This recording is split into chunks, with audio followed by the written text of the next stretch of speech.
Hello, it's John Clevenger with Repair Stair. I wanted to walk through a proposed field fix for platforms in the field, galvanized, that have a twist end to end. In this particular application, you can see from the photograph that our back right leg is up in the air, front left is in the air.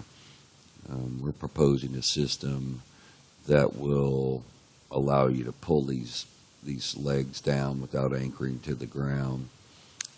That's going to start with, let's see if we can get this locked in place.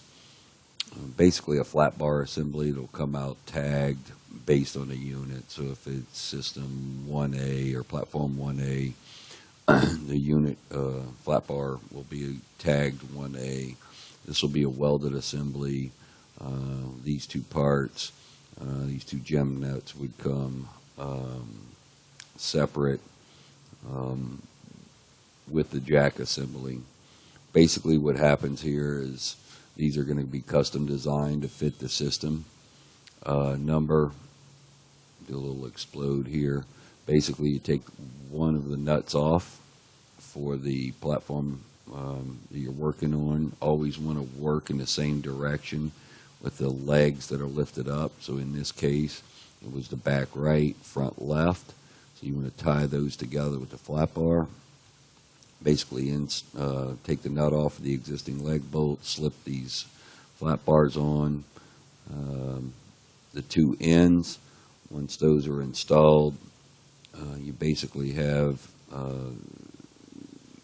you want to keep the lower nut loose, and you start turning, basically unscrewing this nut, pulling the flat bar down.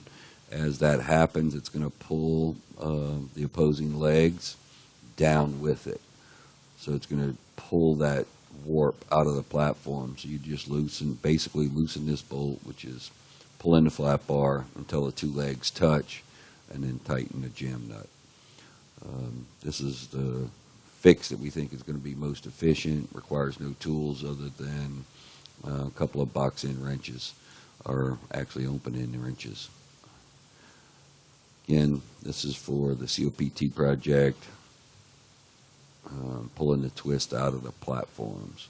If you have any questions, contact Repair Stair. My name again is John Clevenger.